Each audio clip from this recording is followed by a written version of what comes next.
This was not only my biggest and most expensive table ever, this was probably my biggest disaster ever. This table was commissioned by a designer that's going to be going on a yacht on a very tight timeline. I gave them a price of $35,000 in part due to the size, also in part due to the tight timeline.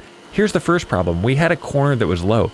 This table needed to finish at right about 2 inches, and I had that low corner. So I made these series of patches, and this was a much longer process than I'm showing here. I have like a 45-minute long video that breaks down every one of these problems in detail, but I'll give you just a glimpse of them here. And at this point in the project, everything was starting to go pretty well until I got to this corner and I had another problem. It broke out that little piece there, and this corner patch wasn't as big a deal as those patches on the underside of the table, but it wasn't great. I don't want this table to look like Frankenstein, and the color on this patch wasn't perfect, but I knew I could fix that later. But then I ran into the next problem.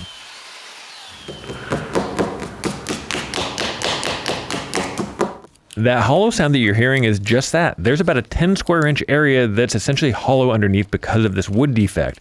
This particular defect is called a shake. It's like a crack, but it runs parallel to the grain.